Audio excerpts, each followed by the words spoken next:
Hi students, welcome to Political Science and Indian Constitution class. ಆತ್ಮೀಯ ವಿದ್ಯಾರ್ಥಿಗಳೇ, ಈಗಾಗಲೇ ನಾವು ಕಳೆದ ವಿಡಿಯೋದಲ್ಲಿ ಫಂಡಮೆಂಟಲ್ ರೈಟ್ಸ್ ಮೂಲಭೂತ ಹಕ್ಕುಗಳ ಕುರಿತು ನಾವು ಈಗಾಗಲೇ ತಿಳಿದುಕೊಂಡಿದ್ದೇವೆ ವಿದ್ಯಾರ್ಥಿಗಳೇ. ಜೊತೆಗೆ ಇವತ್ತಿನ ಈ ವಿಡಿಯೋ ಅಥವಾ ಈ ಕ್ಲಾಸ್ ಏನಪ್ಪಾ ಅಂತಂದ್ರೆ BA ಪ್ರಥಮ ಸೆಮಿಸ್ಟರ್ನಲ್ಲಿ, ಜೊತೆಗೆ BCom ಪ್ರಥಮ ಸೆಮಿಸ್ಟರ್ನಲ್ಲಿ, ಜೊತೆಗೆ BSc ಪ್ರಥಮ ಸೆಮಿಸ್ಟರ್ನಲ್ಲಿ ಓದುತ್ತಿರುವ ವಿದ್ಯಾರ್ಥಿಗಳಿಗೆ ಭಾರತ ಸಂವಿಧಾನದ ದೃಷ್ಟಿಯಿಂದ, ಇಂಡಿಯನ್ ಕಾನ್ಸ್ಟಿಟ್ಯೂಷನ್ ದೃಷ್ಟಿಯಿಂದ, ಜೊತೆಗೆ ಸ್ಪರ್ಧಾತ್ಮಕ ಪರೀಕ್ಷೆಗಳನ್ನು ಓದುತ್ತಿರುವ ವಿದ್ಯಾರ್ಥಿಗಳು ಕೂಡ ಇದು ಬಹಳ ಅನುಕೂಲ ಆಗಲಿದೆ ಇವತ್ತಿನ ವಿಡಿಯೋ. ಜೊತೆಗೆ ವಿಶೇಷವಾಗಿ BA ತೃತೀಯ ಸೆಮಿಸ್ಟರ್ದಲ್ಲಿ ಓದುತ್ತಿರುವ ವಿದ್ಯಾರ್ಥಿಗಳಿಗೆ ಇದು ಅತಿ ಉಪಯುಕ್ತ ಆಗಲಿದೆ, ಅವರ ಸಿಲೆಬಸ್ ಇದೆ.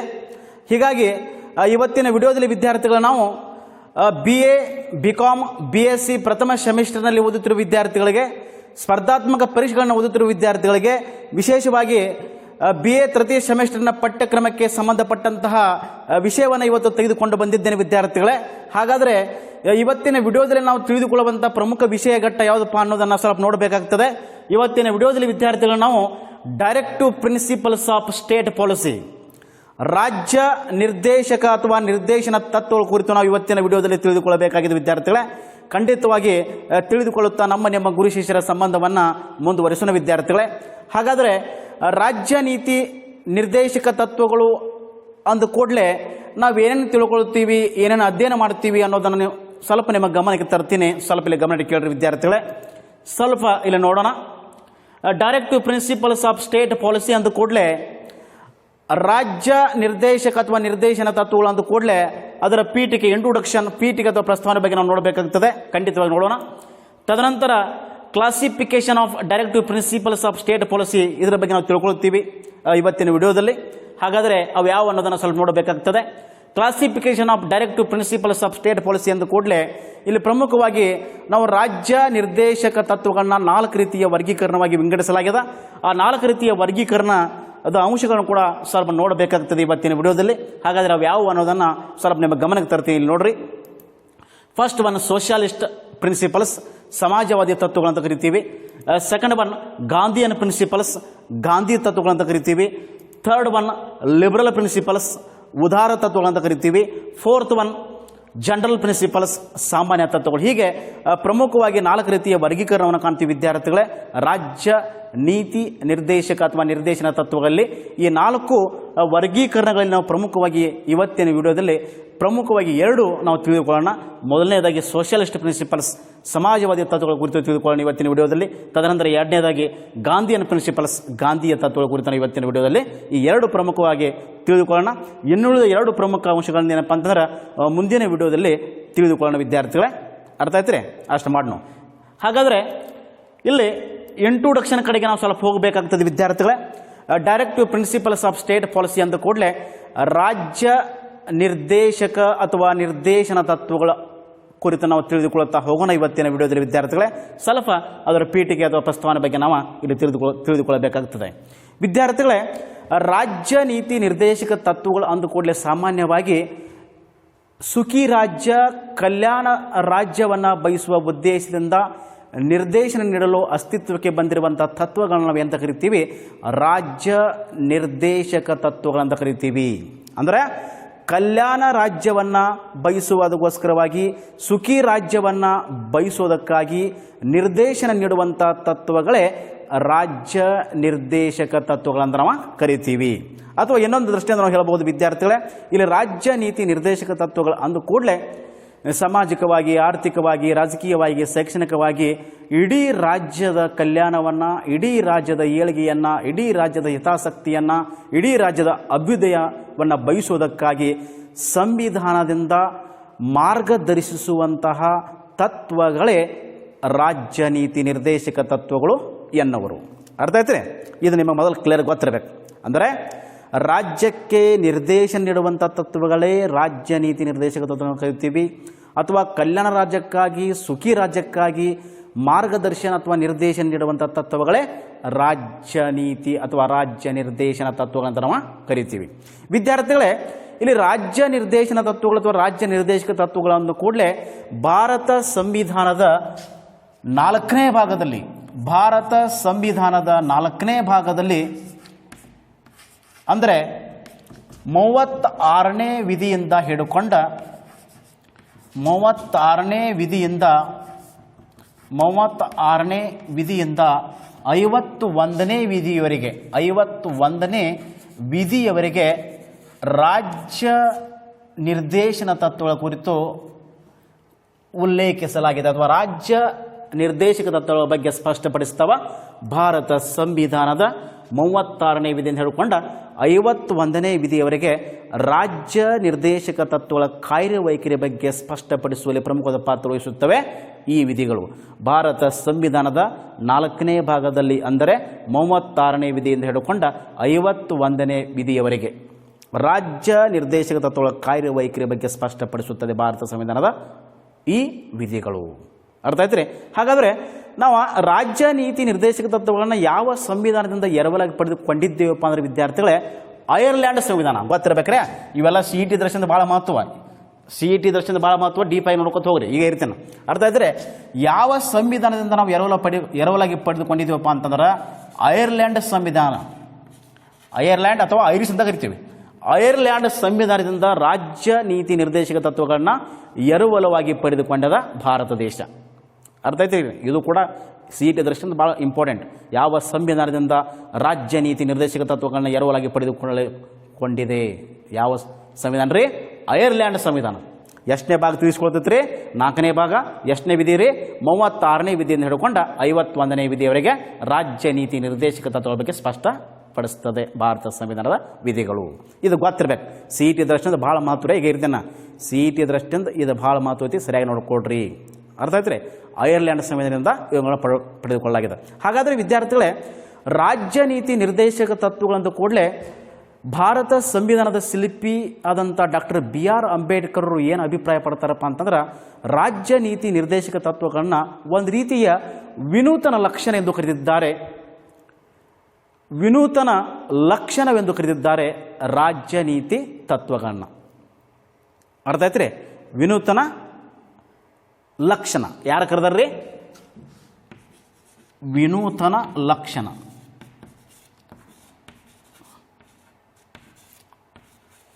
ವಿನೂತನ ಲಕ್ಷಣ ಎಂದು ಕರೆದಿದ್ದಾರೆ ಡಾಕ್ಟರ್ BR ಅಂಬೇಡ್ಕರ್ ಅವರು ರಾಜ್ಯ ನೀತಿ ತತ್ವಗಳನ್ನ. ಜೊತೆಗೆ ಇಲ್ಲಿ ಪ್ರಮುಖವಾಗಿ ರಾಜ್ಯ ನೀತಿ ತತ್ವಗಳ ಕುರಿತು ಇನ್ನೊಬ್ಬ ರಾಜಕೀಯ ಚಿಂತಕ ಅಭಿಪ್ರಾಯ ವ್ಯಕ್ತಪಡಿಸ್ತಾರೆ. ಯಾರಪ್ಪ ಅಂದ್ರೆ ಗ್ರಾವಿಲ್ಲೆ ಆಸ್ಟಿನ್ ಅವರು ಹೇಳ್ತಾರೆ, ರಾಜ್ಯ ನೀತಿ ನಿರ್ದೇಶಕ ತತ್ವಗಳನ್ನ ಅಂತರಾತ್ಮ ಎಂದು ಕರೆದಿದ್ದಾರೆ. ರಾಜ್ಯ ನೀತಿ ನಿರ್ದೇಶಕ ತತ್ವಗಳನ್ನ ಅಂತರಾತ್ಮ ಎಂದು ಕರೆದಿದ್ದಾರೆ. ಅಂದರೆ ಕೇವಲ ರಾಜಕೀಯ ಪ್ರಭುತ್ವಕ್ಕೆ ಹೆಚ್ಚಿನ ಮಹತ್ವವನ್ನು ನೀಡದೆ ಆರ್ಥಿಕ ಪ್ರಭುತ್ವಕ್ಕೆ ಹೆಚ್ಚಿನ ಮಹತ್ವವನ್ನು ನೀಡುವ ದೃಷ್ಟಿಕೋನ ಇಟ್ಟುಕೊಂಡು ಭಾರತ ಸಂವಿಧಾನ ರಾಜ್ಯಕ್ಕೆ ನಿರ್ದೇಶನ ಮಾಡುವಂಥ ತತ್ವಗಳೇ ರಾಜ್ಯ ನೀತಿ ನಿರ್ದೇಶಕ ತತ್ವಗಳು. ರಾಜ್ಯ ಅಂದ್ರೆ ಇಲ್ಲಿ ಯಾವುದೇ ಒಂದು ಕರ್ನಾಟಕ, ಒಂದು ಮಹಾರಾಷ್ಟ್ರ, ಒಂದು ಆಂಧ್ರ ಪ್ರದೇಶ ಅಲ್ಲ. ರಾಜ್ಯ ಅಂದ್ರೆ ಏನ್ರಿ? ನಮ್ಮ ಭಾರತ ಸಂವಿಧಾನಕ್ಕೆ ಸಂಬಂಧಪಟ್ಟಂತೆ, ರಾಜಕೀಯ ಬೇಸಿಗೆ ಸಂಬಂಧಪಟ್ಟಂತೆ ರಾಜ್ಯ ಅಂದ್ರೆ ಒಂದು ರಾಷ್ಟ್ರ, ಒಂದು ದೇಶ ಅಂತ ನಾವು ಕರಿತೀವಿ. ಒಂದು ದೇಶಕ್ಕೆ ಸಂಬಂಧಪಟ್ಟಂತಹ ವಿಚಾರಗಳನ್ನ ಇಟ್ಟುಕೊಂಡು ಇರುವಂಥ ವಿಚಾರಗಳೇ ರಾಜಕೀಯ ಅರ್ಥದಲ್ಲಿ ನಾವೇನಂತ ಕರಿತೀವಿ? ಒಂದು ರಾಜ್ಯ ಅಂದ್ರೆ ಒಂದು ದೇಶ ಅಂತ ಕರಿತೀವಿ. ಒಂದು ದೇಶ, ಒಂದು ರಾಷ್ಟ್ರಕ್ಕೆ ಸಂಬಂಧಪಟ್ಟದ್ದು. ಅರ್ಥ ಆಯ್ತು? ಇದು ಕ್ಲಿಯರ್ ಗೊತ್ತಿರಬೇಕು ನಿಮಗೆ. ಅರ್ಥ ಆಯ್ತು? ಹೀಗಾಗಿ ಇಲ್ಲಿ ಪ್ರಮುಖವಾಗಿ ರಾಜ್ಯ ನೀತಿ ನಿರ್ದೇಶಕ ತತ್ವಗಳು ಏನಪ್ಪ ಅಂತಂದ್ರೆ ಆರ್ಥಿಕ ಪ್ರಗತಿಯನ್ನು ಅಭಿವೃದ್ಧಿಪಡಿಸುವ ದೃಷ್ಟಿಕೋನ ಇಟ್ಟುಕೊಂಡು ಅತ್ಯಂತ ಮಹತ್ವದ ಪಾತ್ರವನ್ನು ವಹಿಸ್ತಾವ ರಾಜ್ಯ ನೀತಿ ನಿರ್ದೇಶಕ ತತ್ವಗಳು. ಜೊತೆಗೆ ಸಾಮಾಜಿಕವಾಗಿ, ಆರ್ಥಿಕವಾಗಿ, ರಾಜಕೀಯವಾಗಿ, ಶೈಕ್ಷಣಿಕವಾಗಿ ಏನಪ್ಪ ಅಂತಂದ್ರೆ ಆ ಒಂದು ರಾಜ್ಯ ಅಥವಾ ಒಂದು ದೇಶ ಏನಪ್ಪ ಅಂತಂದ್ರೆ ಎಲ್ಲ ದೃಷ್ಟಿಯಿಂದ ಅಭಿವೃದ್ಧಿ ಪಥದಲ್ಲಿ ಸಾಗುವಂತೆ ಹಲವಾರು ರೀತಿಯ ನಿರ್ದೇಶನಗಳನ್ನು, ತತ್ವಗಳೇನಪ್ಪ ಅಂದ್ರೆ ನಿರ್ದೇಶನ ನೀಡುವಲ್ಲಿ ಪ್ರಮುಖದ ಪಾತ್ರವನ್ನು ರಾಜ್ಯ ನೀತಿ ನಿರ್ದೇಶಕ ತತ್ವಗಳು ಮಾಡ್ತವೆ. ಹೀಗಾಗಿ ರಾಜ್ಯ ನೀತಿ ನಿರ್ದೇಶಕ ತತ್ವಗಳು ಏನು ಹಾಗೆ ಕೊಟ್ಟಿರುವಂಥ ನಿರ್ದೇಶನಗಳು, ಸೂಚನೆಗಳು, ಏನು ಮಾರ್ಗದರ್ಶನಗಳು ಅದಾವಲ್ಲ, ಸರ್ಕಾರ ಜಾರಿಗೆ ತರೋದು ಬಿಡೋದು ಸರ್ಕಾರಕ್ಕೆ ಬಿಟ್ಟುಕೊಟ್ಟದ್ದು. ಒಂದು ವೇಳೆ ಸರ್ಕಾರದ ಜಾರಿಗೆ ತರದಿದ್ರು ಕೂಡ ಆ ಸರ್ಕಾರದ ವಿರುದ್ಧ ನಾವು ಏನೇ ಕ್ರಮಗಳನ್ನು ತೆಗೆದುಕೊಳ್ಳಕ್ಕೆ ಬರೋದಿಲ್ಲ. ಯಾಕಂದರೆ ಇದಕ್ಕೆ ಕಾನೂನಿನ ಮನ್ನಣೆ ಇರುವುದಿಲ್ಲ. ಅರ್ಥ ಆಯ್ತು ರೀ? ಸರ್ಕಾರಕ್ಕೆ ಕಾನೂನು ಮನ್ನಣೆ ಇರುವುದಿಲ್ಲ. ಹೀಗಾಗಿ ಸರ್ಕಾರ ಬರುವಂಥ ಸರ್ಕಾರ ಇವುಗಳನ್ನ ಅನುಷ್ಠಾನಕ್ಕೆ ತರುವಂಥ ಕೆಲಸ ಕಾರ್ಯವನ್ನು ಮಾಡಬಹುದು ಅಥವಾ ಮಾಡದೇ ಇರಬಹುದು. ಆ ಒಂದು ದೃಷ್ಟಿಕೋನ ಇಟ್ಟುಕೊಂಡ ಇವೇನಪ್ಪ ಅಂತಂದ್ರೆ ರಾಜ್ಯ ನೀತಿ ನಿರ್ದೇಶಕ ತತ್ವಗಳು ನೈತಿಕ ತತ್ವಗಳಾಗಿವೆ, ನೈತಿಕ ಮಾರ್ಗದರ್ಶನದ ತತ್ವಗಳಾಗಿವೆ, ವಿನಃ ಕಡ್ಡಾಯವಲ್ಲ. ಆ ಸರ್ಕಾರ ಈ ತತ್ವಗಳನ್ನ ಅನುಷ್ಠಾನಕ್ಕೆ ತರಬಹುದು ಅಥವಾ ತರದೇ ಇರಬಹುದು. ಆ ಸರ್ಕಾರಕ್ಕೆ ಬೆಟ್ಟದ್ದು. ಹಾಗಂತ ಆ ಸರ್ಕಾರ ಜಾರಿಗೆ ತಂದಿಲ್ಲ ತಿಳ್ಕೊಂಡು ಆ ಸರ್ಕಾರ ವಿರುದ್ಧ ನಾವು ಕ್ರಮ ತೆಗೆದುಕೊಳ್ಳೋಕೆ ಬರೋದಿಲ್ಲ. ಕಾನೂನಿನ ಬೆಂಬಲ ಈ ರಾಜ್ಯ ನೀತಿ ನಿರ್ದೇಶಕ ತತ್ವಗಳಿಗೆ ಇರುವುದಿಲ್ಲ. ಇದೇನಪ್ಪ ಅಂತಂದರೆ ಒಂದು ಕಲ್ಯಾಣ ರಾಜ್ಯವನ್ನು ಬಯಸುವುದು ಈ ರಾಜ್ಯ ನೀತಿ ನಿರ್ದೇಶಕ ತತ್ವದ ಮೂಲ ಉದ್ದೇಶ. ಕಲ್ಯಾಣ ರಾಜ್ಯವನ್ನು ಬಯಸೋದ, ಸುಖಿ ರಾಜ್ಯವನ್ನು ಬಯಸೋದೇ ರಾಜ್ಯ ನೀತಿ ತತ್ವಗಳ ಮೂಲ ಉದ್ದೇಶ ಆಗ್ಯದ. ಅರ್ಥ ಆಯ್ತು ರೀ? ಇಲ್ಲಿ ಇಷ್ಟು ನಾವು ಪ್ರಮುಖವಾಗಿ ಸಂಕ್ಷಿಪ್ತವಾಗಿ ರಾಜ್ಯ ನೀತಿ ನಿರ್ದೇಶಕ ಪೀಠಿಕೆ ಅಥವಾ ಪ್ರಸ್ತಾವನೆ ಬಗ್ಗೆ ತಿಳ್ಕೊಬೋದು. ಇನ್ನು ನಾವು ಪ್ರಮುಖವಾಗಿ ವಿದ್ಯಾರ್ಥಿಗಳೇ ಇಲ್ಲಿ ಕ್ಲಾಸಿಫಿಕೇಶನ್ ಆಫ್ ಡೈರೆಕ್ಟಿವ್ ಪ್ರಿನ್ಸಿಪಲ್ಸ್, ರಾಜ್ಯ ನಿರ್ದೇಶಕ ತತ್ವಗಳ ವರ್ಗೀಕರಣವನ್ನು ಗಮನಕ್ಕೆ ತೆಗೆದುಕೊಂಡು ನೋಡಬೇಕಾಗುತ್ತದೆ. ಆ ವರ್ಗೀಕರಣವನ್ನು ಗಮನಕ್ಕೆ ತೆಗೆದುಕೊಂಡು ನೋಡಿದಾಗ ನಾವು ಇವತ್ತಿನ ವಿಡಿಯೋದಲ್ಲಿ ಪ್ರಮುಖವಾಗಿ 2 ತಿಳ್ಕೋದೈತಿ. ಆ 2 ವರ್ಷ ನೋಡೋಣ ಇವತ್ತು. ಅರ್ಥ ಆಯ್ತು ರೀ? ಹಾಗಾದರೆ ಮೊದಲನೇದಾಗಿ ಬರುವಂಥ ರಾಜ್ಯ ನೀತಿ ನಿರ್ದೇಶಕ ತತ್ವಗಳ ವರ್ಗೀಕರಣ ಅನ್ನೋದನ್ನು ನಾವು ಯಾವುದೈತೆ ಅನ್ನೋದನ್ನು ಸ್ವಲ್ಪ ನೋಡೋಣ. ಸೋಷಿಯಾಲಿಸ್ಟ್ ಪ್ರಿನ್ಸಿಪಲ್ಸ್, ಸಮಾಜವಾದಿ ತತ್ವಗಳು ಅಂತ ಕರಿತೀವಿ ನಾವು. ಸಮಾಜವಾದಿ ತತ್ವಗಳು. ಹಾಗಾದರೆ ಸಮಾಜವಾದಿ ತತ್ವಗಳಂದ್ರೆ ಏನಪ್ಪ ವಿದ್ಯಾರ್ಥಿಗಳೇ? ಒಂದು ದೃಢ ಸಂಕಲ್ಪವಾದ ಸಮಾಜವನ್ನು ಕಟ್ಟುವಂತಹ ಸಂಕಲ್ಪವನ್ನು ಇಟ್ಟುಕೊಂಡು ಬಂದಿರುವಂತಹ ತತ್ವಗಳೇ ಸಮಾಜವಾದಿ ತತ್ವಗಳು ವಿದ್ಯಾರ್ಥಿಗಳೇ. ಇಲ್ಲಿ ಭಾರತ ಸಂವಿಧಾನದ 38ನೇ ವಿಧಿಯಿಂದ ಹಿಡ್ಕೊಂಡು 47ನೇ ವಿಧಿಯವರೆಗೆ ಸಮಾಜವಾದಿ ತತ್ವಗಳ ಬಗ್ಗೆ ಸ್ಪಷ್ಟಪಡಿಸ್ತದೆ ವಿದ್ಯಾರ್ಥಿಗಳೇ. ಭಾರತ ಸಂವಿಧಾನದ 38ನೇ ವಿಧಿಯಿಂದ ಹಿಡ್ಕೊಂಡು 47ನೇ ವಿಧಿಯವರೆಗೆ. ಹಾಗಾದರೆ ಪ್ರಮುಖವಾಗಿ ವಿದ್ಯಾರ್ಥಿಗಳು 38ನೇ ವಿಧಿ ಏನು ಹೇಳ್ತದ, 39ನೇ ವಿಧಿ ಏನು ಹೇಳ್ತದ, 41ನೇ ವಿಧಿ ಏನು ಹೇಳ್ತದ, 42ನೇ ವಿಧಿ ಏನು ಹೇಳ್ತದ, 43ನೇ ವಿಧಿ ಏನು ಹೇಳ್ತದ, 46ನೇ ವಿಧಿ ಏನು ಹೇಳ್ತದ, 47ನೇ ವಿಧಿ ಏನು ಹೇಳ್ತದ ಅನ್ನೋದನ್ನು ಸಮಾಜವಾದಿ ತತ್ವಗಳ ಅಡಿಯಲ್ಲಿ ಒಂದೊಂದಾಗಿ ತಿಳಿದುಕೊಳ್ಳುತ್ತಾ ಹೋಗೋಣ ವಿದ್ಯಾರ್ಥಿಗಳೇ ಸಂಕ್ಷಿಪ್ತವಾಗಿ. ಹಾಗಾದರೆ ಸಮಾಜವಾದಿ ತತ್ವಗಳು ಅಂದುಕೊಳ್ಳಿ ವಿದ್ಯಾರ್ಥಿಗಳೇ, ಭಾರತ ಸಂವಿಧಾನದ 38ನೇ ವಿಧಿ ಏನು ಹೇಳ್ತೈತಿಪ್ಪ ಅಂತಂದ್ರೆ ವಿದ್ಯಾರ್ಥಿಗಳೇ, ರಾಜ್ಯವು ಪ್ರತಿಯೊಬ್ಬ ಪ್ರಜೆಗಳಿಗೆ ಸಾಮಾಜಿಕವಾಗಿ, ಆರ್ಥಿಕವಾಗಿ, ರಾಜಕೀಯವಾಗಿ ನ್ಯಾಯವನ್ನು ಒದಗಿಸಬೇಕು ಮತ್ತು ಅವರನ್ನು ಕಾಪಾಡಬೇಕು, ರಕ್ಷಣೆ ಕೊಡಬೇಕೆಂಬ ಸಂದೇಶವನ್ನು ಸಾರ್ತದೆ 38ನೇ ವಿಧಿ ವಿದ್ಯಾರ್ಥಿಗಳೇ. ಇಲ್ಲಿ ಜಸ್ಟ್ ನಾನು ಸಿಂಪಲ್ ಆಗಿ ಬರೆದಿರ್ತೇನೆ, ನೀವು ಜಸ್ಟ್ ನೋಡ್ಕೊಡ್ರಿ. 38ನೇ ವಿಧಿ ಏನು ಸ್ಪಷ್ಟಪಡಿಸಿದಪ್ಪ ಅಂತಂದ್ರೆ, ರಾಜ್ಯವು ಪ್ರತಿಯೊಬ್ಬ ಪ್ರಜೆಗಳಿಗೆ ಏನಪ್ಪ ಸಾಮಾಜಿಕವಾಗಿ, ಆರ್ಥಿಕವಾಗಿ, ರಾಜಕೀಯವಾಗಿ, ಶೈಕ್ಷಣಿಕವಾಗಿ ಪ್ರಗತಿಯನ್ನು ಸಾಧಿಸಲಿಕ್ಕೆ ಅವರಿಗೆ ಸಾಮಾಜಿಕವಾಗಿ, ಆರ್ಥಿಕವಾಗಿ ಎಲ್ಲ ರೀತಿಯ ನ್ಯಾಯವನ್ನು ಒದಗಿಸಬೇಕು ಮತ್ತು ಅವರನ್ನು ಕಾಪಾಡಬೇಕು, ಅವರನ್ನು ರಕ್ಷಣೆ ಮಾಡಬೇಕೆಂಬ ಸಂದೇಶವನ್ನು 38ನೇ ವಿಧಿ ಸ್ಪಷ್ಟಪಡಿಸ್ತದೆ ವಿದ್ಯಾರ್ಥಿಗಳೇ. ಹಾಗೆಯೇ 39ನೇ ವಿಧಿ ಏನು ಸ್ಪಷ್ಟಪಡಿಸ್ತೈತಪ್ಪ ಅಂದರೆ ವಿದ್ಯಾರ್ಥಿಗಳ ರಾಜ್ಯ ನೀತಿ ನಿರ್ದೇಶಕ ತತ್ವಗಳಲ್ಲಿ ಬರುವಂಥ ಸಮಾಜವಾದಿ ತತ್ವಗಳಲ್ಲಿ ಇಲ್ಲಿ ಪ್ರತಿಯೊಬ್ಬ ಪ್ರಜೆ, ರಾಜ್ಯವು ಪ್ರತಿಯೊಬ್ಬ ಪ್ರಜೆ ತನಗಿಷ್ಟಕ್ಕೆ ತಕ್ಕಂತೆ, ತನ್ನ ಅನುಕೂಲಕ್ಕೆ ತಕ್ಕಂತೆ ಆಸ್ತಿ ಪಾಸ್ತಿಯನ್ನು ಸಂಪಾದಿಸಿಕೊಳ್ಳಲಿಕ್ಕೆ ಅವಕಾಶವನ್ನು ಕಲ್ಪಿಸಿಕೊಡಬೇಕು. ಸ್ತ್ರೀಗೂ ಕೂಡ ಅವಕಾಶ ಕೊಡಬೇಕು, ಪುರುಷರಿಗೂ ಕೂಡ ಸಮಾನವಾಗಿ ಅವಕಾಶವನ್ನು ಕೊಡಬೇಕು. ಅವರವರ ಯೋಗ್ಯತೆಗೆ ತಕ್ಕಂತೆ, ಅವರವರ ಸಾಮರ್ಥ್ಯಕ್ಕೆ ತಕ್ಕಂತೆ ಕೆಲಸ ಕಾರ್ಯಗಳನ್ನು ಮಾಡಲಿಕ್ಕೆ, ಜೊತೆಗೆ ಅವರ ಯೋಗ್ಯತೆಗೆ, ಅವರ ಸಾಮರ್ಥ್ಯಕ್ಕೆ ತಕ್ಕಂತೆ ಆಸ್ತಿಗಳನ್ನು ಗಳಿಸಲಿಕ್ಕೆ, ಸಂಪಾದಿಸಿಕೊಳ್ಳಲಿಕ್ಕೆ ಮುಕ್ತವಾದ ಅವಕಾಶವನ್ನು ಸ್ತ್ರೀ ಮತ್ತು ಪುರುಷರಿಗೆ ಇಬ್ಬರಿಗೂ ಕೂಡ ಸರಿ ಸಮಾನವಾದ ಅವಕಾಶವನ್ನು ಕಲ್ಪಿಸಿಕೊಡಬೇಕೆಂಬ ಸಂದೇಶವನ್ನು ಸಾರ್ತದೆ 38ನೇ ವಿಧಿ ವಿದ್ಯಾರ್ಥಿಗಳೇ. ಜೊತೆಗೆ ಸಮಾನ ಕೆಲಸಕ್ಕೆ ಸಮಾನ ವೇತನವನ್ನು ಕೊಡಬೇಕು. ಇಬ್ಬರಿಗೂ, ಸ್ತ್ರೀಯರಿಗೂ ಮತ್ತು ಪುರುಷರಿಗೂ ಯಾವುದೇ ಕಾರಣಕ್ಕೆ ತಾರತಮ್ಯತೆ ಮಾಡುವಂತಿಲ್ಲ. ಇಬ್ಬರಿಗೂ ಏನಪ್ಪ ಅಂದ್ರೆ ಸಮಾನ ಕೆಲಸಕ್ಕೆ ಸಮಾನವಾದ ವೇತನವನ್ನು ಕೊಡುವಂಥ ಕೆಲಸ ಕಾರ್ಯವನ್ನು ಕೂಡ ಮಾಡಬೇಕು. ಅದು ಯಾವುದೇ ಸರ್ಕಾರ ಬರಲಿ, ಯಾವುದೇ ಬರಲಿ. ಜೊತೆಗೆ ಕಾರ್ಮಿಕರ ಕಲ್ಯಾಣ ಬಯಸುವಂತಹ ಯೋಜನೆಗಳನ್ನ ಜಾರಿಗೆ ತರಬೇಕೆಂಬ ಸಂದೇಶವನ್ನು ಕೂಡ ಸಾರ್ತದೆ ವಿದ್ಯಾರ್ಥಿಗಳು 38ನೇ ವಿಧಿ. ಕಾರ್ಮಿಕರ ಕಲ್ಯಾಣವನ್ನು ಬಯಸುವಂತಹ, ಕಾರ್ಮಿಕರ ಆರೋಗ್ಯವನ್ನು ಕಾಪಾಡುವ ದೃಷ್ಟಿಕೋನ ಇಟ್ಟುಕೊಂಡು ಕಾರ್ಮಿಕರ ಏಳಿಗೆ, ಕಾರ್ಮಿಕರ ಹಿತಾಸಕ್ತಿಯನ್ನು ಬಯಸುವಂತಹ ಕಾರ್ಯಕ್ರಮಗಳನ್ನು ಕೂಡ ಹಮ್ಮಿಕೊಳ್ಳಬೇಕೆಂಬ ಸಂದೇಶವನ್ನು ಸಾರ್ತದೆ ವಿದ್ಯಾರ್ಥಿಗಳೇ. ಜೊತೆಗೆ ಸಮಾಜದ ವಿವಿಧ ರೀತಿಯ ಸಂಪನ್ಮೂಲಗಳನ್ನು ಸಮುದಾಯಕ್ಕೆ ವಿತರಿಸಬೇಕೆಂಬ ಸಂದೇಶ ಕೂಡ ಸಾರ್ತದೆ ಭಾರತ ಸಂವಿಧಾನದ 38ನೇ ವಿಧಿ. ಸಮಾಜದಲ್ಲಿರುವಂಥ ವಿವಿಧ ರೀತಿಯ ಸಂಪನ್ಮೂಲಗಳನ್ನು ವಿವಿಧ ರೀತಿಯ ಸಮುದಾಯಗಳಿಗೆ ಏನಪ್ಪ ಅಂದರೆ ವಿತರಿಸಬೇಕೆಂಬ ಸಂದೇಶವನ್ನು ಕೂಡ ಸಾರ್ತದೆ. ಯಾವುದೇ ಕಾರಣಕ್ಕೆ ಸಮಾಜದಲ್ಲಿ ಏನಪ್ಪ ಅಂದರೆ ಆಸ್ತಿ ಏನಪ್ಪ ಅಂದ್ರೆ ಕೇಂದ್ರೀಕೃತ ಆಗಬಾರ್ದು, ವಿಕೇಂದ್ರೀಕರಣ ಆಗಬೇಕು, ಆಸ್ತಿ ಏನಪ್ಪ ಅಂದ್ರೆ ಹಂಚಿಕೆ ಆಗಬೇಕೆಂಬ ಸಂದೇಶ ಕೂಡ ಸಾರ್ತದೆ 38ನೇ ವಿಧಿ ವಿದ್ಯಾರ್ಥಿಗಳೇ. ಜೊತೆಗೆ ಬಾಲ ಕಾರ್ಮಿಕ ಪದ್ಧತಿ, ಬಾಲಕರಿಗೆ ಮತ್ತು ಯುವಕರಿಗೆ ಏನಪ್ಪ ಅಂದರೆ ಯಾವುದೇ ರೀತಿಯ ಶೋಷಣೆ, ದೌರ್ಜನ್ಯ ಎಸಗುವಂಥ ಕೃತ್ಯಗಳು ಆಗಬಾರದು. ಬಾಲಕರನ್ನು ಮತ್ತು ಯುವಕರನ್ನ ಏನಪ್ಪ ಅಂದರೆ ಶೋಷಣೆಯಿಂದ ರಕ್ಷಣೆ ಮಾಡುವಂಥ ಕೆಲಸ ಕಾರ್ಯವನ್ನು ಕೂಡ ಮಾಡಬೇಕೆಂಬ ಸಂದೇಶವನ್ನು 38ನೇ ವಿಧಿ ಸಾರ್ತದೆ ವಿದ್ಯಾರ್ಥಿಗಳೇ. ಇದು 39ನೇ ವಿಧಿ. ಈಗಾಗಲೇ 38ನೇ ವಿಧಿ ಆಗೈತಿ, ಇದನ್ನು ಹೇಳೋದು 39ನೇ ವಿಧಿ. ಅರ್ಥ ಆಯ್ತು? 39ನೇ ವಿಧಿ ತಿಳಿಸಿಕೊಡ್ತದೆ ಸಮಾಜವಾದಿ ತತ್ವಗಳಲ್ಲಿ. ಇನ್ನು ನೆಕ್ಸ್ಟ್ ವಿದ್ಯಾರ್ಥಿಗಳೇ 41ನೇ ವಿಧಿ ಏನು ಹೇಳ್ತೈತೆ ಅನ್ನೋದನ್ನು ಸ್ವಲ್ಪ ನೋಡಬೇಕಾಗ್ತದೆ. 41ನೇ ವಿಧಿ ಏನು ಸ್ಪಷ್ಟಪಡಿಸಪ್ಪ ಅಂತಂದರೆ ದುಡಿಮೆಯ ಹಕ್ಕು, ಶಿಕ್ಷಣದ ಹಕ್ಕು, ಜೊತೆಗೆ ನಿರುದ್ಯೋಗ, ವೃದ್ಧಾಪ್ಯ, ಜೊತೆಗೆ ಅನಾರೋಗ್ಯ, ಅಂಗವಿಕಲತೆ ಕಾರಣಗಳಿಂದಾಗಿ ಸಾರ್ವಜನಿಕ ಸಹಾಯವನ್ನು ಪಡೆಯಲಿಕ್ಕೆ ಕೂಡ ಮುಕ್ತವಾದ ಅವಕಾಶವನ್ನು ಕಲ್ಪಿಸಿಕೊಟ್ಟದ 41ನೇ ವಿಧಿ ಎಲ್ಲ ಪ್ರಜೆಗಳಿಗೆ, ಎಲ್ಲ ಸಾರ್ವಜನಿಕರಿಗೆ. ಇನ್ನು 42ನೇ ವಿಧಿ ಏನು ಸ್ಪಷ್ಟಪಡಿಸುತ್ತೆ ಅನ್ನೋದು ನೋಡೋಣ ವಿದ್ಯಾರ್ಥಿಗಳೇ.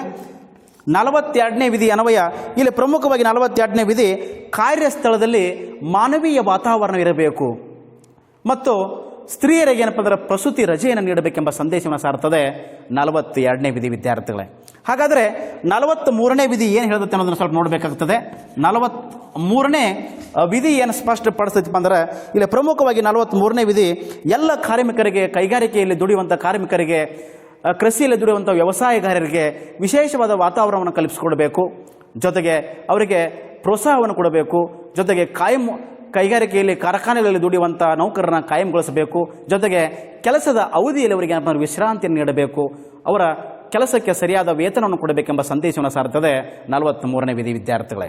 ಹಾಗಾದರೆ ಇನ್ನೊಂದು 46ನೇ ವಿಧಿ ಏನು ಸ್ಪಷ್ಟಪಡಿಸ್ತೈತಿಪ್ಪ ಅನ್ನೋದನ್ನು ಸ್ವಲ್ಪ ನೋಡಬೇಕಾಗ್ತದೆ. ಪರಿಶಿಷ್ಟ ಜಾತಿ, ಪರಿಶಿಷ್ಟ ಪಂಗಡ, ಹಿಂದುಳಿದ ವರ್ಗ, ಅಲ್ಪಸಂಖ್ಯಾತ ವರ್ಗ, ದುರ್ಬಲ ವರ್ಗದವ್ರನ್ನ ಸಮಾಜದಲ್ಲಿ ಮೇಲೆತ್ತಬೇಕು. ಅವರಿಗೂ ಕೂಡ ಎಲ್ಲ ದೃಷ್ಟಿಯಿಂದ ಸಾಮಾಜಿಕವಾಗಿ, ಆರ್ಥಿಕವಾಗಿ, ರಾಜಕೀಯವಾಗಿ, ಶೈಕ್ಷಣಿಕವಾಗಿ ಅವರನ್ನು ಕೂಡ ಸಮಾಜದಲ್ಲಿ ಮೇಲೆತ್ತುವ ಕೆಲಸ ಕಾರ್ಯವನ್ನು ಕೂಡ ಮಾಡಬೇಕು ಆ ರಾಜ್ಯ ಅನ್ನುವ ಸಂದೇಶ ಕೂಡ ಸಾರ್ಯದ. ಅಂದರೆ ರಾಜ್ಯಕ್ಕೆ ಕೊಟ್ಟಿರುವಂಥ ನಿರ್ದೇಶನಗಳು ವಿದ್ಯಾರ್ಥಿಗಳೇ ಪರಿಶಿಷ್ಟ ಜಾತಿ, ಪರಿಶಿಷ್ಟ ಪಂಗಡ, ಹಿಂದುಳಿದ ವರ್ಗ, ಅಲ್ಪಸಂಖ್ಯಾತ ಜನಾಂಗದವರಿಗೂ ಕೂಡ ಎಲ್ಲ ದೃಷ್ಟಿಯಿಂದ ಅವರು ಕೂಡ ಪ್ರಗತಿಯನ್ನು ಸಾಧಿಸಬೇಕು, ಅವರು ಕೂಡ ಎಲ್ಲ ಹಂತದಲ್ಲಿ ಮುಂದೆ ಬರಬೇಕು, ಅವರಿಗೂ ಕೂಡ ಹೆಚ್ಚಿನ ಆದ್ಯತೆಯನ್ನು ಕೊಡಬೇಕೆಂಬ ಸಂದೇಶವನ್ನು ವಿದ್ಯಾರ್ಥಿಗಳೇ 46ನೇ ವಿಧಿ ಸ್ಪಷ್ಟಪಡಿಸ್ತದೆ ಸಮಾಜವಾದಿ ತತ್ವಗಳಲ್ಲಿ. ಹಾಗಾದರೆ ಇನ್ನೊಂದು ನೋಡಬೇಕಾಗ್ತದೆ ನಾವು 47ನೇ ವಿಧಿ. 47ನೇ ವಿಧಿ ಏನು ಸ್ಪಷ್ಟಪಡಿಸ್ತೈತಪ್ಪ ಅಂದರೆ ಸಮಾಜವಾದಿ ತತ್ವಗಳಲ್ಲಿ ವಿದ್ಯಾರ್ಥಿಗಳೇ ಇಲ್ಲಿ ಪ್ರಮುಖವಾಗಿ 47ನೇ ವಿಧಿ ನಾವು ಗಮನಕ್ಕೆ ತೆಗೆದುಕೊಂಡು ನೋಡಿದಾಗ ಇಲ್ಲಿ ಸಾರ್ವಜನಿಕರ ಆರೋಗ್ಯ ಮಟ್ಟ, ಸಾಮಾನ್ಯ ಜನರ ಜೀವನ ಮಟ್ಟ ಮತ್ತು ಆಹಾರದಲ್ಲಿ ಪೌಷ್ಟಿಕಾಂಶ ಸುಧಾರಿಸುವ ಕ್ರಮಗಳನ್ನು ಕೂಡ ರಾಜ್ಯ ಏನಪ್ಪ ಅಂದ್ರೆ ಅತ್ಯಗತ್ಯವಾದ ಕ್ರಮಗಳನ್ನು ತೆಗೆದುಕೊಳ್ಳಬೇಕೆಂಬ ಸಂದೇಶವನ್ನು ಕೂಡ ಸಾರಿದ ವಿದ್ಯಾರ್ಥಿಗಳೇ 47ನೇ ವಿಧಿ. ಅಂದರೆ ಜನರ ಆರೋಗ್ಯ ಮಟ್ಟ ಸುಧಾರಿಸುವಲ್ಲಿ, ಜನರ ಸಾಮಾನ್ಯ ಜೀವನ ಮಟ್ಟವನ್ನು ಸುಧಾರಿಸುವಲ್ಲಿ, ಆಹಾರದಲ್ಲಿ ಪೌಷ್ಟಿಕಾಂಶ ಸುಧಾರಿಸುವ ಕ್ರಮಗಳನ್ನು ರಾಜ್ಯ ಏನಪ್ಪ ಅಂದರೆ ತೆಗೆದುಕೊಳ್ಳುವಂಥ ಕೆಲಸ ಕಾರ್ಯವನ್ನು ಕೂಡ ಮಾಡಬೇಕೆಂಬ ಸಂದೇಶವನ್ನು ರಾಜ್ಯ ನಿರ್ದೇಶನ ತತ್ವಗಳಲ್ಲಿ 47ನೇ ವಿಧಿ ಅಡಿಯಲ್ಲಿ ರಾಜ್ಯ ನಿರ್ದೇಶನ ತತ್ವಗಳು ಏನಪ್ಪ ಅಂದ್ರೆ ನಿರ್ದೇಶನ ನೀಡುತ್ತವ ಆಯಾ ರಾಜ್ಯಕ್ಕೆ ವಿದ್ಯಾರ್ಥಿಗಳೇ. ಇದು ಮೊದಲನೇದಾಗಿ ಬರುವಂಥ ಪ್ರಮುಖ ಅಂಶ ವಿದ್ಯಾರ್ಥಿಗಳೇ ಸೋಷಿಯಾಲಿಸ್ಟ್ ಪ್ರಿನ್ಸಿಪಲ್ಸ್, ಸಮಾಜವಾದಿ ತತ್ವಗಳು 38ನೇ ವಿಧಿಯಿಂದ ಹಿಡ್ಕೊಂಡ 47ನೇ ವಿಧಿಯವರೆಗೆ ತನ್ನದೇ ಆದ ಕಾರ್ಯವೈಖರಿಯನ್ನು ಸ್ಪಷ್ಟಪಡಿಸುವ ಪ್ರಮುಖದ ಪಾತ್ರ ವಹಿಸಿವೆ. ಇಲ್ಲಿ ಪ್ರಮುಖವಾದ ವಿಧಿಗಳನ್ನು ನಿಮಗೆ ವ್ಯಕ್ತಪಡಿಸಿದ್ದೇನೆ. ಆ ಪ್ರಮುಖ ವಿಧಿಗಳನ್ನು ನಾವು ಇಲ್ಲಿ ಸಮಾಜವಾದ ತತ್ವಗಳಲ್ಲಿ ಈಗಾಗಲೇ ತಿಳ್ಕೊಂಡಿದ್ದೇವೆ. ಇನ್ನು ನೆಕ್ಸ್ಟ್ ವಿದ್ಯಾರ್ಥಿಗಳೇ ಎರಡನೇದಾಗಿ ಬರುವಂಥ ಪ್ರಮುಖ ಅಂಶ ಗಾಂಧಿಯನ್ ಪ್ರಿನ್ಸಿಪಲ್ಸ್, ಗಾಂಧಿ ತತ್ವಗಳು ಅಂತ ಕರಿತೀವಿ ವಿದ್ಯಾರ್ಥಿಗಳೇ. ಗಾಂಧಿ ತತ್ವಗಳಂದು ಕೂಡಲೇ ಇಲ್ಲಿ ಮಹಾತ್ಮ ಗಾಂಧೀಜಿಯವರ ಪಾತ್ರ ಅತ್ಯಂತ ವಿಸ್ಮರಣೆಯಾಗಿದೆ, ನಿಮಗೆಲ್ಲ ಗೊತ್ತದ. ಭಾರತ ಸಂವಿಧಾನದ ಅಡಿಯಲ್ಲಿ ಕೂಡ ಅವರ ಅಮೂಲ್ಯವಾದ ಕೊಡುಗೆ ಅದ, ಆ ಮಾತು ಬೇರೆ. ಗಾಂಧಿಯ ತತ್ವಗಳು ಅಡಿಯಲ್ಲಿ ನಾವು ಪ್ರಮುಖ ವಿದ್ಯಾರ್ಥಿಗಳು ಗಾಂಧೀಜಿಯವರ ಕನಸು ಏನಪ್ಪ ಅಂದ್ರೆ ಗ್ರಾಮ ರಾಜ್ಯ, ರಾಮರಾಜ್ಯ ಎಂಬ ಕನಸನ್ನು ಇಟ್ಕೊಂಡಿದ್ದರು. ಹಾಗಾದರೆ ಗಾಂಧಿಯ ತತ್ವಗಳಲ್ಲಿ ನಾವು ಪ್ರಮುಖವಾದ ಅಂಶಗಳು ಏನೇ ಬರ್ತಾವು ಅನ್ನೋದನ್ನು ಸ್ವಲ್ಪ ನಾವು ಗಮನಕ್ಕೆ ತೆಗೆದುಕೊಂಡು ನೋಡಬೇಕಾಗುತ್ತದೆ. ಗಾಂಧಿಯ ತತ್ವಗಳಲ್ಲಿ ವಿದ್ಯಾರ್ಥಿಗಳು ನಾವು ಪ್ರಮುಖವಾಗಿ ಮೊದಲನೇದಾಗಿ ಬರುವಂಥ ಪ್ರಮುಖ ಅಂಶ ಏನಪ್ಪ ಅಂತಂದ್ರೆ ಅವರು ರಾಜ್ಯವು ಗ್ರಾಮ ಪಂಚಾಯಿತಿಯನ್ನು ಸರ್ಕಾರವನ್ನಾಗಿ ರೂಪಿಸಿ ಗ್ರಾಮ ಪಂಚಾಯಿತಿಯಲ್ಲಿ ಸರ್ಕಾರ ಒಂದು ಮಾದರಿಯಲ್ಲಿಯೇ ಸರ್ಕಾರವನ್ನು ರೂಪಿಸುವಂಥ ಕೆಲಸ ಕಾರ್ಯವನ್ನು ಮಾಡಬೇಕನ್ನುವ ಸಂದೇಶವನ್ನು ಸಾರದ ಗಾಂಧಿ ತತ್ವ. ಅಂದ್ರೆ ಗ್ರಾಮ ಪಂಚಾಯಿತಿಗಳನ್ನು ಸರ್ಕಾರ ಅದು ಕೂಡ ತನ್ನ ಸ್ವಂತ ಸರ್ಕಾರ ಯಾವ ರೀತಿ ಕಾರ್ಯನಿರ್ವಹಿಸಿದೆ ಅದೇ ಮಾದರಿಯಲ್ಲಿ ಸರ್ಕಾರ ಕಾರ್ಯನಿರ್ವಹಿಸಿದಂತೆ ಈ ಗ್ರಾಮ ಪಂಚಾಯತ್ಗಳು ಕಾರ್ಯನಿರ್ವಹಿಸಬೇಕು ಅನ್ನುವ ನಿರ್ವಹಿಸಬೇಕೆಂಬ ಸಂದೇಶವನ್ನು ಕೂಡ ಸಾರಿದ ಗಾಂಧಿ ತತ್ವದಲ್ಲಿ. ಇಲ್ಲಿ ವಿದ್ಯಾರ್ಥಿಗಳೇ ಪ್ರಮುಖವಾಗಿ ವಿದ್ಯಾರ್ಥಿಗಳ ಗಾಂಧಿ ತತ್ವವನ್ನು ನಾವು ಗ್ರಾಮ ಪಂಚಾಯತ್ಗಳನ್ನು ಸ್ವಯಂ ಸರ್ಕಾರಗಳಾಗುವಂತೆ ರೂಪಿಸುವಂತೆ ಪ್ರೇರಣೆ ಕೊಡ್ತದ. ಮೊದಲನೇ ಅಂಶ ಗಾಂಧಿ ತತ್ವಗಳು ಏನಪ್ಪ, ಗ್ರಾಮ ಪಂಚಾಯತಿಗಳು ಪ್ರಮುಖವಾಗಿ ಗ್ರಾಮ ಪಂಚಾಯತಿಗಳನ್ನು ಸ್ವಯಂ ಸರ್ಕಾರಗಳಾಗುವಂತೆ ರೂಪಿಸುವಂತೆ ಪ್ರೇರಣೆ ಕೊಡುವಲ್ಲಿ ಪ್ರಮುಖದ ಪಾತ್ರ ಗಾಂಧಿ ತತ್ವದ ಅಡಿಯಲ್ಲಿ ನಾವು ಕಾಣ್ತೀವಿ ವಿದ್ಯಾರ್ಥಿಗಳೇ. ಜೊತೆಗೆ ಇಲ್ಲಿ ಗ್ರಾಮೀಣ ಮಟ್ಟದಲ್ಲಿ ವಿಶೇಷವಾಗಿ ಹರಿಜನರಿಗೆ ಆರ್ಥಿಕವಾಗಿ, ಸಾಮಾಜಿಕವಾಗಿ ಪ್ರಗತಿಯನ್ನು ಸಾಧಿಸಲಿಕ್ಕೆ ಮುಕ್ತವಾದ ಅವಕಾಶ ಕಲ್ಪಿಸಿಕೊಡಬೇಕು. ಪರಿಶಿಷ್ಟ ಜಾತಿ, ಪರಿಶಿಷ್ಟ ಪಂಗಡ, ಹಿಂದುಳಿದ ವರ್ಗ, ಅಲ್ಪಸಂಖ್ಯಾತ ಜನಾಂಗದವರನ್ನು ಮತ್ತು ವಿಶೇಷವಾಗಿ ಹರಿಜನ ಜನಾಂಗದವರಿಗೆ ವಿಶೇಷವಾಗಿ ಆರ್ಥಿಕವಾಗಿ ಜೊತೆಗೆ ಸಾಮಾಜಿಕವಾಗಿ, ಶೈಕ್ಷಣಿಕವಾಗಿ, ಸಾಂಸ್ಕೃತಿಕವಾಗಿ ಅವರು ಕೂಡ ಎಲ್ಲ ರಂಗದಲ್ಲಿ ಪ್ರಗತಿಯನ್ನು ಸಾಧಿಸುವ ದೃಷ್ಟಿಕೋನ ಇಟ್ಟುಕೊಂಡು ಅವರಿಗೆ ವಿಶೇಷವಾದ ಉತ್ತೇಜನ, ವಿಶೇಷವಾದ ಪ್ರೋತ್ಸಾಹವನ್ನು ಕೊಡಬೇಕನ್ನುವ ಸಂದೇಶ ಕೂಡ ಸಾರುತ್ತದೆ ಗಾಂಧಿ ತತ್ವದ ಅಡಿಯಲ್ಲಿ. ಇದು ಕೂಡ ಇನ್ನೊಂದು ಪ್ರಮುಖವಾದ ಅಂಶ ಅಂತ ನಾವು ಭಾವಿಸಬೇಕಾಗ್ತದೆ ವಿದ್ಯಾರ್ಥಿಗಳೇ. ಇನ್ನೊಂದು ಅಂಶವನ್ನು ನೋಡಬೇಕಾಗ್ತದೆ ವಿದ್ಯಾರ್ಥಿಗಳ ಗಾಂಧಿ ತತ್ವಗಳಲ್ಲಿ. ನಾವು ಪ್ರಮುಖವಾಗಿ ಏನಪ್ಪ ಅಂದ್ರೆ ಗಾಂಧಿ ತತ್ವಗಳಲ್ಲಿ ಬರುವಂಥ ಇನ್ನೊಂದು ಪ್ರಮುಖ ಅಂಶ ಏನಪ್ಪ ಅಂದ್ರೆ ರಾಜ್ಯವು ಗ್ರಾಮೀಣ ಪ್ರದೇಶಗಳಲ್ಲಿ ಸಹಕಾರಿ ಆಧಾರದ ಮೇಲೆ ಗುಡಿ ಕೈಗಾರಿಕೆಗಳಿಗೆ ಪ್ರೋತ್ಸಾಹವನ್ನು ಕೊಡಬೇಕೆಂಬ ಸಂದೇಶವನ್ನು ಸಾರುತ್ತದೆ. ಅಂದರೆ ರಾಜ್ಯವು ಗ್ರಾಮೀಣ ಪ್ರದೇಶಗಳಲ್ಲಿ ಸಹಕಾರಿ ಆಧಾರದ ಮೇಲೆ ಗುಡಿ ಕೈಗಾರಿಕೆಗಳನ್ನು ಸ್ಥಾಪನೆ ಮಾಡಲಿಕ್ಕೆ ಅಥವಾ ಗುಡಿ ಕೈಗಾರಿಕೆಗಳಿಗೆ ಹೆಚ್ಚಿನ ಪ್ರೋತ್ಸಾಹವನ್ನು ಕೊಡುವಂತೆ ಉತ್ತೇಜನ ಕೊಡಬೇಕನ್ನುವ ಸಂದೇಶಗಳು ಸಾರುತ್ತದೆ ಗಾಂಧಿ ತತ್ವ ವಿದ್ಯಾರ್ಥಿಗಳಿಗೆ. ಇದು ಕೂಡ ಇನ್ನೊಂದು ಪ್ರಮುಖ ಅಂಶ ನಾವು ಭಾವಿಸಬೇಕಾಗ್ತದೆ. ಜೊತೆಗೆ ಇನ್ನೊಂದು ನಾವು ತತ್ವವನ್ನು ಗಮನಕ್ಕೆ ತೆಗೆದುಕೊಂಡು ಹೋದಾಗ ವಿದ್ಯಾರ್ಥಿಗಳೇ, ರಾಜ್ಯವು ಏನಪ್ಪ ಅಂದ್ರೆ ಹಾಲು ನೀಡುವ ಜಾನುವಾರುಗಳಿಗೆ ಹೆಚ್ಚಿನ ಪ್ರೋತ್ಸಾಹ ಕೊಡಬೇಕು, ಉತ್ತೇಜನ ಕೊಡಬೇಕು. ಜೊತೆಗೆ ಆ ಪಶು ಸಂಗೋಪನೆಗೆ, ಹೈನುಗಾರಿಕೆಗೆ ಹೆಚ್ಚಿನ ಪ್ರೋತ್ಸಾಹ, ಉತ್ತೇಜನವನ್ನು ಕೊಡಬೇಕೆಂಬ ಸಂದೇಶಗಳು ಸಾರ್ತದೆ ಗಾಂಧಿ ತತ್ವ. ಜೊತೆಗೆ ಯಾವುದೇ ಕಾರಣಕ್ಕೆ ಪ್ರಾಣಿಗಳನ್ನ ಹತ್ಯೆ ಮಾಡದಂತೆ ತಡಿಬೇಕು, ಗೋ ಹತ್ಯೆಯನ್ನು ನಿಷೇಧ ಮಾಡಬೇಕು, ಪ್ರಾಣಿಗಳ ಹತ್ಯೆ ಮಾಡದಂತೆ ನಿಷೇಧ ಮಾಡಬೇಕು, ಪ್ರಾಣಿಗಳ ಹತ್ಯೆಯನ್ನು ಖಂಡನೆ ಮಾಡಬೇಕು, ಪ್ರಾಣಿಗಳ ಹತ್ಯೆ ಆಗದಂತೆ ತಡೆಗಟ್ಟಬೇಕೆಂಬ ಸಂದೇಶ ಕೂಡ ಸಾರ್ತದೆ ಗಾಂಧಿ ತತ್ವದ ಅಡಿಯಲ್ಲಿ. ಅಂದರೆ ಪ್ರಮುಖವಾಗಿ ರಾಜ್ಯವು ಏನಪ್ಪ ಅಂದರೆ ಹಾಲು ನೀಡುವಂಥ ಜಾನುವಾರುಗಳಿಗೆ ರಕ್ಷಣೆ ಕೊಡಬೇಕು, ಭದ್ರತೆ ಕೊಡಬೇಕು, ಆ ಜಾನುವಾರುಗಳ ಸಂಖ್ಯೆಯನ್ನು ಇನ್ನೂ ಕೂಡ ಹೆಚ್ಚಿಸುವಲ್ಲಿ ಕೂಡ ಪ್ರಮುಖವಾದ ಪಾತ್ರ ವಹಿಸಬೇಕು, ಹೈನುಗಾರಿಕೆಗೆ ಹೆಚ್ಚಿನ ಪ್ರೋತ್ಸಾಹ ಕೊಡಬೇಕು, ಪಶು ಸಂಗೋಪನೆಗೆ ಹೆಚ್ಚಿನ ಪ್ರೋತ್ಸಾಹ ಕೊಡಬೇಕು ಅನ್ನುವ ಸಂದೇಶ ಕೂಡ ಸಾರ್ತದೆ ಗಾಂಧಿ ತತ್ವದ ಅಡಿಯಲ್ಲಿ. ಇದು ಕೂಡ ಪ್ರಮುಖವಾಗಿ ಗಾಂಧಿ ತತ್ವದಲ್ಲಿ ಬರುವಂಥ ಇನ್ನೊಂದು ಪ್ರಮುಖ ಅಂಶ ವಿದ್ಯಾರ್ಥಿಗಳೇ. ಜೊತೆಗೆ ಇನ್ನೊಂದು ಏನಪ್ಪ ಅಂತಂದ್ರೆ ಮದ್ಯಪಾನ ನಿಷೇಧ ಮಾಡಬೇಕು, ಅಂದರೆ ಸರಾಯಿಯನ್ನು ನಿಷೇಧ ಮಾಡಬೇಕು. ಅಂದರೆ ಅಮೂಲ್ಯ ಇರುವಂತಹ ಯಾವುದೇ ರೀತಿಯ ಮದ್ಯಪಾನೀಯಗಳನ್ನು ಇರಬಾರದು. ಮದ್ಯಪಾನೀಯಗಳನ್ನು ಸಂಪೂರ್ಣವಾಗಿ ರಾಜ್ಯವು ಏನಪ್ಪ ಅಂತಂದ್ರೆ ಇಲ್ಲಿ ಪ್ರಮುಖವಾಗಿ ವಿದ್ಯಾರ್ಥಿಗಳೇ, ರಾಜ್ಯವು ಆರೋಗ್ಯಕ್ಕೆ ಹಾನಿ ಮಾಡುವಂತಹ ಮಾದಕ ಪಾನೀಯಗಳನ್ನು ಸಂಪೂರ್ಣವಾಗಿ ನಿಷೇಧ ಮಾಡಬೇಕು. ವೈದ್ಯಕೀಯಕ್ಕೆ ಉಪಯೋಗವಾಗುವಂಥ ಪಾನೀಯಗಳನ್ನು ಮಾತ್ರ ಒದಗಿಸಬೇಕು. ಜೊತೆಗೆ ಮನುಷ್ಯನ ಆರೋಗ್ಯಕ್ಕೆ ಹಾನಿಕರ ಉಂಟು ಮಾಡುವಂತಹ ಮಾದಕ ಪಾನೀಯಗಳನ್ನು ಸಂಪೂರ್ಣವಾಗಿ ನಿಷೇಧ ಮಾಡಬೇಕು, ಸರಾಯಿಯನ್ನು ಸಂಪೂರ್ಣವಾಗಿ ನಿಷೇಧ ಮಾಡಬೇಕು ಅನ್ನುವ ಸಂದೇಶ ಕೂಡ ಸಾರ್ತದೆ ಗಾಂಧಿ ತತ್ವದ ಅಡಿಯಲ್ಲಿ. ಅಂದರೆ ಈ ತತ್ವಗಳು ಏನಪ್ಪ ಅಂತಂದ್ರೆ ರಾಜ್ಯ ಅಳವಡಿಸಿಕೊಂಡು ಒಂದು ವ್ಯವಸ್ಥಿತವಾದ ಉನ್ನತ ಮಟ್ಟದಲ್ಲಿ ಸಾಮಾಜಿಕವಾಗಿ, ಆರ್ಥಿಕವಾಗಿ, ರಾಜಕೀಯವಾಗಿ, ಶೈಕ್ಷಣಿಕವಾಗಿ, ಸಾಂಸ್ಕೃತಿಕವಾಗಿ ಪ್ರಗತಿಯನ್ನು ಸಾಧಿಸಲಿಕ್ಕೆ ಈ ರಾಜ್ಯ ನೀತಿ ತತ್ವಗಳು ಏನಪ್ಪ ಅಂದ್ರೆ ರಾಜ್ಯಕ್ಕೆ ನೀಡಿರುವಂತಹ ಪ್ರಮುಖ ನಿರ್ದೇಶನಗಳಾಗಿವೆ. ಆ ಸರ್ಕಾರ ಈ ತತ್ವಗಳನ್ನ ಅನುಷ್ಠಾನಕ್ಕೆ ತರ್ತೈತೋ ಇಲ್ಲೋ ಅನ್ನೋದು ಆ ಸರ್ಕಾರಕ್ಕೆ ಬಿಟ್ಟುಕೊಟ್ಟದ್ದು. ಆದರೆ ಈ ಮಾದರಿಯಲ್ಲಿ ರಾಜ್ಯ ನೀತಿ ನಿರ್ದೇಶಕ ತತ್ವಗಳ ಅಡಿಯಲ್ಲಿ ಅಥವಾ ಮಾದರಿಯಲ್ಲಿ ನಾವು ಅನುಷ್ಠಾನಕ್ಕೆ ತಂದದ್ದಾದರೆ ಖಂಡಿತವಾಗಿ ಸುಖಿ ರಾಜ್ಯ ಆಗುವುದರಲ್ಲಿ ಎರಡು ಮಾತಿಲ್ಲ, ಕಲ್ಯಾಣ ರಾಜ್ಯ ಆಗೋದ್ರಲ್ಲಿ ಎರಡು ಮಾತಿಲ್ಲ.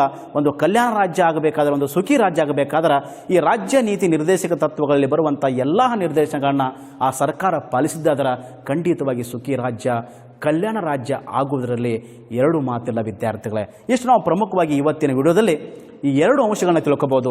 ಒಂದು ಸಮಾಜವಾದಿ ತತ್ವಗಳು, ಇನ್ನೊಂದು ಗಾಂಧಿ ತತ್ವಗಳು. ಇಷ್ಟು ನಾವು ಇವತ್ತಿನ ವಿಡಿಯೋದಲ್ಲಿ ತಿಳಿದುಕೊಂಡಿದ್ದೇವೆ. ಇನ್ನೂ ಎರಡು ಪ್ರಮುಖ ತತ್ವಗಳು ಇವೆ. ಆ ಇನ್ನುಳಿದ ಎರಡು ತತ್ವಗಳನ್ನ ಮುಂದಿನ ವಿಡಿಯೋದಲ್ಲಿ ತೆಗೆದುಕೊಂಡು ಬರುತ್ತೇನೆ. ಆ ಉಳಿದಂಥ 3 ಮತ್ತು 4ನೇ ತತ್ವಗಳನ್ನ ಅಂದರೆ ಲಿಬರಲ್ ಪ್ರಿನ್ಸಿಪಲ್ಸ್ ಅಂತ ಕರಿತೀವಿ, ಉದಾರ ತತ್ವಗಳು, ತದನಂತರ ಜನರಲ್ ಪ್ರಿನ್ಸಿಪಲ್ಸ್ ಸಾಮಾನ್ಯ ತತ್ವಗಳು, ಇನ್ನೂ 2 ತತ್ವಗಳದಾವ. ಆ 2 ತತ್ವಗಳನ್ನ ಮುಂದಿನ ವಿಡಿಯೋದಲ್ಲಿ ತೆಗೆದುಕೊಂಡು ಬರುತ್ತೇನೆ. ಅಲ್ಲಿವರೆಗೆ ತಮ್ಮೆಲ್ಲರಿಗೂ ನಮಸ್ಕಾರಗಳು. Thank you.